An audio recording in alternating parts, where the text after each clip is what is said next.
सभी विद्यार्थियों का एक बार फिर से स्वागत है सक्सेस फर्स्ट यूट्यूब चैनल में। आज हम पढ़ेंगे हार्ट की क्रियाविधि। इसके पीछे के वीडियो में हमने हार्ट के स्ट्रक्चर के बारे में अध्ययन किया था और आज हम इसकी क्रियाविधि के बारे में पढ़ेंगे। सबसे पहले देखिए कि हार्ट के बारे में कुछ जानकारी आपको होना आवश्यक है। पहली बात तो हो गई कि हृदय पेशी ऊतकों से बनी एक संरचना है। दूसरे नंबर पे हम याद रखेंगे कि हृदय एक मांसल अंग है। तीसरे नंबर पे एक खोखला अंग है और चौथे नंबर पे हम याद रखेंगे कि हार्ट जो है वो एक बंद मुट्ठी के समान वाली आकृति है, यानी कि हृदय की जो स्ट्रक्चर है वो बंद मुट्ठी के समान होती है। तो ये चार बातें हैं हार्ट से रिलेटेड जो आपको सबसे पूर्व में याद रखनी है। नेक्स्ट हम बात करें हार्ट की, तो हार्ट का वर्क क्या होता है इसको समझे। सबसे पहले हार्ट का जो कार्य है वो है रक्त को पंप करना। वही जो हृदय है, हृदय का काम केवल मात्र क्या है, रक्त को पंप करना। अब रक्त को पंप करने का ये कार्य कर रहा है, हृदय का कार्य है रक्त को पंप करने का, इसलिए इसको हमारे शरीर का पंपिंग स्टेशन भी कहते हैं। अब ऐसे छोटे छोटे प्रश्न पूछ लिए जाते हैं कि हमारे शरीर का कौन सा अंग पंपिंग स्टेशन कहलाता है, तो हमारे शरीर का जो हार्ट है वो पंपिंग स्टेशन कहलाता है। इसके बाद और प्रश्न आता है, इसको एक अन्य नाम से भी जाना जाता है और वो नाम आप याद रखोगे, pacemaker. So now we talk about on blood circulation. पहला क्वेश्चन मैं आपको पूछता हूं कि which type of blood circulation present in human body, तो इसका आंसर आप क्या दोगे? इसका आंसर होगा दोहरा रक्त परिसंचरण, यानी कि मनुष्य के अंदर डबल ब्लड सर्कुलेटरी सिस्टम पाया जाता है। यहां पर हम लिखेंगे कि मनुष्य के अंदर डबल ब्लड सर्कुलेशन सिस्टम पाया जाता है। अब दूसरा प्रश्न इसी से रिलेटेड कि मनुष्य के अंदर ओपन ब्लड सर्कुलेटरी सिस्टम पाया जाता है कि क्लोज ब्लड सर्कुलेटरी सिस्टम पाया जाता है, यानी कि मनुष्य के अंदर बंद प्रकार का रक्त परिसंचरण पाया जाता है या खुला रक्त परिसंचरण पाया जाता है। तो वहां पे आप कहोगे कि मनुष्य के अंदर क्लोज टाइप पाया जाता है, यानी कि मनुष्य के अंदर जो रक्त परिसंचरण है वो बंद प्रकार का होता है, यानी कि क्लोज टाइप होता है। तो दोनों चीजों को अगर हम जोड़ के बताएं, अगर दोनों चीजों को हम संयोजित कर दें, यानी कि इसको और इसको हमने जोड़ दिया, तो मनुष्य के अंदर कैसा सर्कुलेटरी सिस्टम हो जाएगा? तो मनुष्य के अंदर क्लोज टाइप का डबल ब्लड सर्कुलेटरी सिस्टम हो जाएगा, यानी कि बंद प्रकार का दोहरा रक्त परिसंचरण तंत्र पाया जाता है। अब मैं आपसे प्रश्न पूछ रहा हूं कि मनुष्य के शरीर के अंदर दोहरा रक्त परिसंचरण तंत्र पाया जाता है। अब इस दोहरे रक्त परिसंचरण तंत्र का मतलब क्या है? दोहरे रक्त परिसंचरण तंत्र का अर्थ या मतलब क्या है, इसको जानना बहुत ज्यादा जरूरी है। तो सबसे पहले हम इसी को पढ़ेंगे और वो हम पढ़ेंगे पूरे इस हार्ट की क्रियाविधि से। जब आप पूरे हार्ट की क्रियाविधि पढ़ोगे तब आपको क्लियर होगा कि मनुष्य के अंदर दोहरा रक्त परिसंचरण तंत्र पाया जाता है और वास्तविकता के अंदर इसकी परिभाषा ये होती है। तो यहां पर देखिए, हमने ये सबसे पहले हार्ट बना दिया। हार्ट के ऊपर की साइड यहां पर अंग हो गए पूरे के पूरे, नीचे की तरफ अंग हो गए, दाएं बाएं भी अंग होते हैं। उसके अलावा हमने यहां पे लंग्स बना दिया, यानी कि इस साइड का बायां फेफड़ा, इस साइड का ये वाला बना दिया दायां फेफड़ा, यानी कि ये हो गया कौन सा फेफड़ा, बायां फेफड़ा। ये कौन सा फेफड़ा हो गया, दायां फेफड़ा, यानी कि हमने यहां पे फेफड़े भी बना दिए। अब देखिएगा, हम अब जो मेन चीज है उस पर फोकस करिएगा। सबसे पहले जो अंग है, अंगों से जो रक्त है वो आता है किसके अंदर, हार्ट के अंदर। तो इन फर्स्ट केस हम स्टडी करेंगे ऑर्गन से हार्ट की ओर ब्लड का फ्लो होता है। अब देखिए, ये ऑर्गन से अंग है, ये भी ऑर्गन से, यानी कि यहां से जो रक्त का फ्लो है वो कहां हो रहा है? हार्ट की ओर हो रहा है। ऑर्गन से हार्ट की ओर, ऑर्गन से हार्ट की ओर। अब जो रक्त है वो किस में आ गया? हार्ट में आ गया। यहां से भी रक्त किस में आ गया? हार्ट में आ गया। इन वाली नलिकाओं को हम कहते हैं महाशिरा या वेना केव। अब जो ऑर्गन से हार्ट के अंदर रक्त आया है वो कैसा रक्त है? शुद्ध कि अशुद्ध, प्योर कि इम्प्योर, क्लीन कि अनक्लीन? तो हम कहेंगे कि यहां पे रक्त जो आता है वो इम्प्योर रक्त आता है, अशुद्ध रक्त आता है। अब जो ये इम्प्योर रक्त है ये किस में आ गया? हार्ट में आ गया। अंगों से हार्ट में, अंगों से हार्ट में।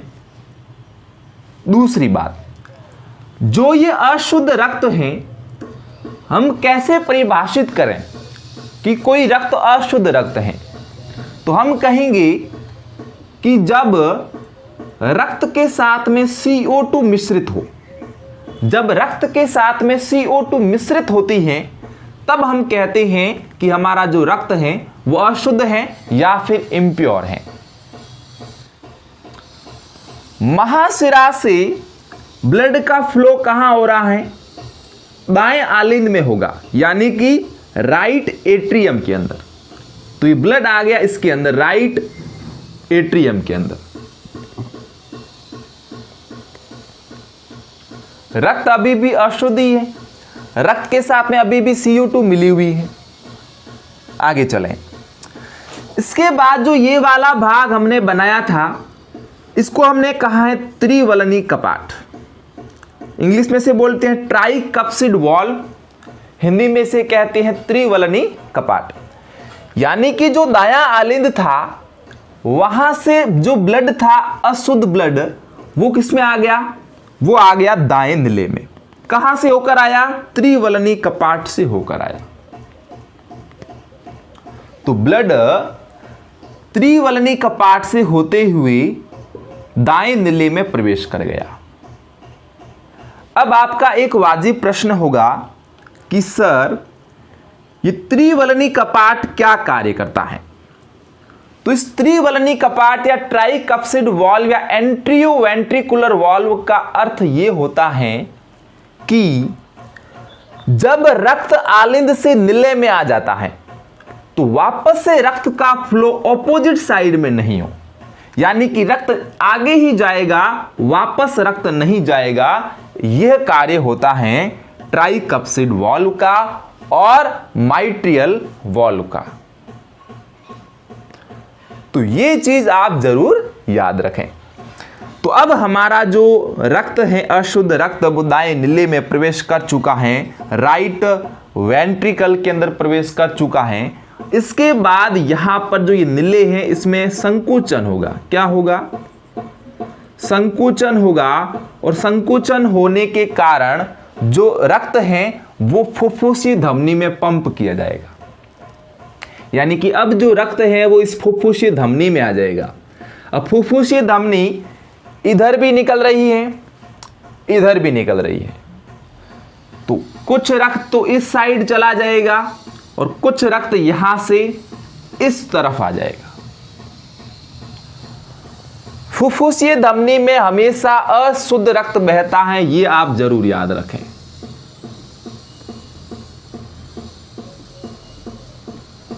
और फुफ्फुसीय शिरा में हमेशा शुद्ध रक्त बहता है, ये जरूर याद रखें। ये छोटी छोटी चीजें हैं जिसे याद रखना बहुत ज्यादा जरूरी है। यानी कि फुफ्फुसीय धमनी में तो हो गया अशुद्ध रक्त, फुफ्फुसीय शिरा में हो गया शुद्ध रक्त। अब जो अशुद्ध रक्त था वो फुफ्फुसीय धमनी द्वारा कहां पे ले जाया जाएगा? फेफड़ों में ले जाया जाएगा। ये फुफ्फुसीय धमनी इस फेफड़े में रक्त ले जा रही है अशुद्ध रक्त, और ये फुफ्फुसीय धमनी इस फेफड़े में अशुद्ध रक्त CO2 जनित रक्त ले जा रही है। अब रक्त के शुद्धिकरण की प्रक्रिया होती है, कहां पर होती है? लंग्स के अंदर होती है, फेफड़ों के अंदर होती है। आप ये जानते होंगे कि हम प्राणवायु के रूप में ऑक्सीजन गैस को ग्रहण करते हैं और उसके बाद में CO2 का परित्याग करते हैं। अब ऑक्सीजन का और CO2 का जो आवागमन है, इसको बदलने का जो प्रक्रिया है वो फेफड़ों के अंदर ही होता है। ये फेफड़ों के अंदर होता है और फेफड़ों के अंदर भी एक छोटी छोटी इकाइयां पाई जाती है जिसे हम कहते हैं कूपिकाएं। फेफड़ों में कौन सी संरचनाएं? कूपिकाएं पाई जाती हैं जो कि गैसों का आदान प्रदान करती है, या फिर हम यूं कहेंगे कि फेफड़ों की इकाइयां कूपिकाओं के अंदर ही ऑक्सीजन और CO2 का आदान प्रदान होता है। तो इस टॉपिक के अंदर आप बहुत सारी चीजें सीख के जाने वाले हैं, तो वीडियो को पूरा का पूरा जरूर देख लें। तो यहां से ऑक्सीजन गैस आई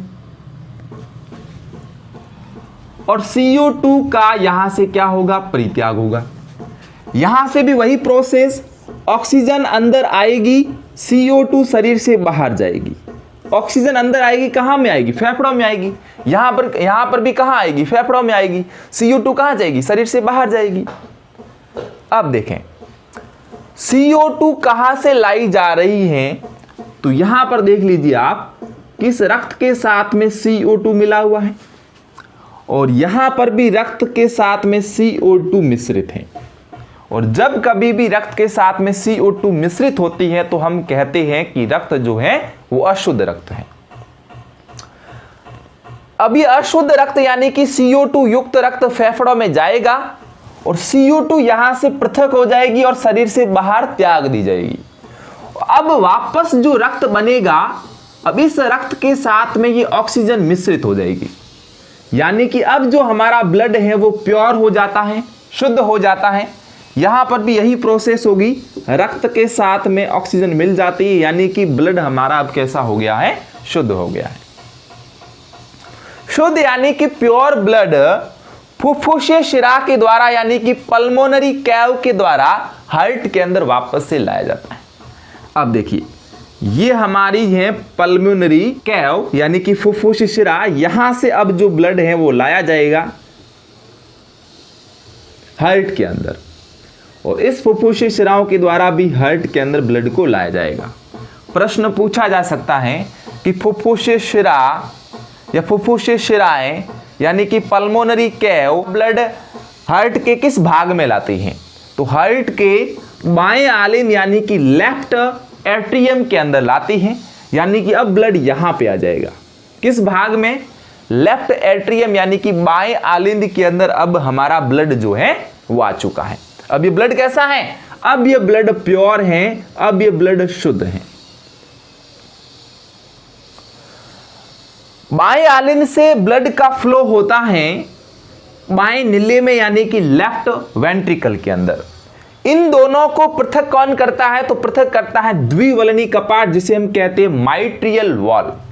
इस माइट्रियल वॉल का वर्क ये है कि ब्लड अगर यहां से आ चुका है लेफ्ट वेंट्रिकल के अंदर तो वापस से ये लेफ्ट एट्रियम के अंदर प्रवेश नहीं कर सके। तो ये निर्धारण कौन करता है? तो निर्धारण करता है द्विवलनी कपाट या माइट्रियल वॉल। अब ब्लड आ चुका है आपके बाएं निले के अंदर और यहां पर प्रोसेस होती है संकोचन की। संकोचन की प्रक्रिया के परिणाम स्वरूप ब्लड का फ्लो यहां पर हो जाता है महाधमनी के अंदर। ये नली कौन सी है? इस नली का नाम है महाधमनी। अब ब्लड का फ्लो जो है वो महाधमनी में होगा और महाधमनी हमारे शरीर के विभिन्न अंगों के अंदर ब्लड को ले जाती है, यानी कि महाधमनी रक्त को कहां छोड़ देती है? अंगों के अंदर छोड़ देती है और यहां से भी अंगों के अंदर ब्लड को ले जाया जाएगा। यहां पर भी जो है वो ब्लड को कहां ले जाया जाएगा? अंगों के अंदर ले जाया जाएगा। अब ये रक्त कैसा है? ये रक्त शुद्ध रक्त है। ये रक्त कैसा है? शुद्ध रक्त है। अब आप कहोगे कि सर ये शुद्ध रक्त अंगों में चला गया, अशुद्ध कैसे हो गया? बिल्कुल आपका बिल्कुल वाजिब प्रश्न है, प्रश्न होना भी चाहिए।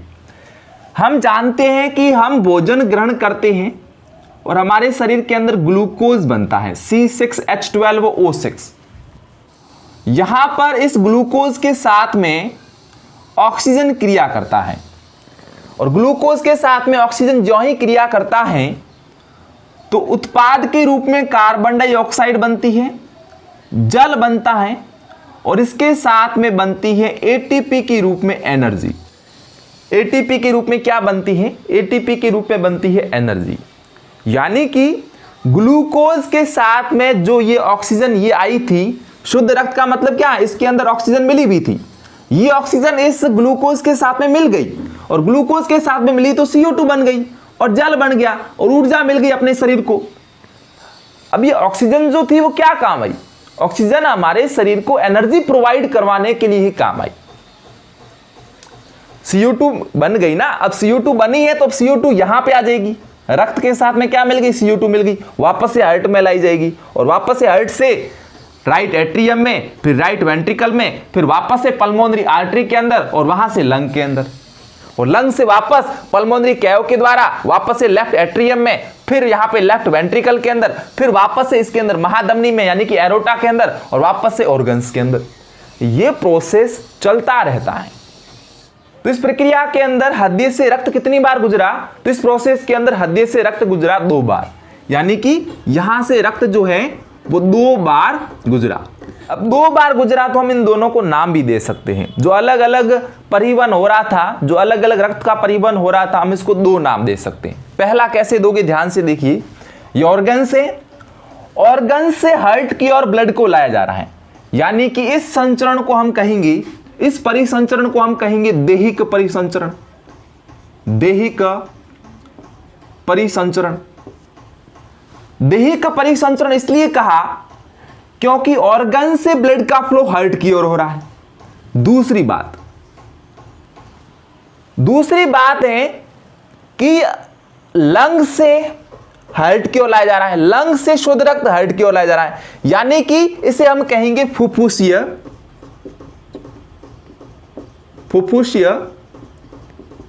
परिसंचरण। एक प्रक्रिया के अंदर मानव के हृदय में 2 बार रक्त का परिसंचरण होता है, इसलिए मनुष्य के जो रक्त परिसंचरण को हम डबल ब्लड सर्कुलेटरी सिस्टम कहते हैं। यहां पर ये जो ब्लड का फ्लो हो रहा है ये इन बंद नलियों के अंदर हो रहा है। तो हम यूं कहेंगे कि मनुष्य के शरीर के अंदर रक्त का परिसंचरण एक निश्चित वेसल्स के अंदर होता है, इसलिए हम इसे कहते हैं क्लोज टाइप का ब्लड सर्कुलेटरी सिस्टम।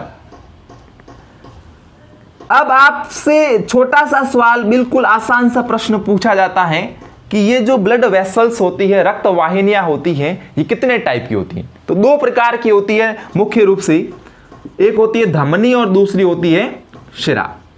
धमनी में हमेशा बहता है शुद्ध रक्त, शिरा में हमेशा बहता है अशुद्ध रक्त। इसके लिए अपवाद स्वरूप आप याद रखोगे कि जो फुफ्फुसीय धमनी होती है इसमें बहता है अशुद्ध रक्त और फुफ्फुसीय शिरा जो है इसके अंदर बहता है हमेशा शुद्ध रक्त। ये इसके अपवाद है, वो आपको याद रखना है, क्योंकि धमनी में हमेशा शुद्ध रक्त लेकिन फुफ्फुसीय धमनी में हमेशा अशुद्ध रक्त, शिरा में हमेशा अशुद्ध रक्त लेकिन फुफ्फुसीय शिरा में हमेशा शुद्ध रक्त। ये कुछ इसके अपवाद है जो आपको अच्छे से याद रख लेने हैं। तो ये हमारा कंप्लीट रूप से मनुष्य का रक्त परिसंचरण था।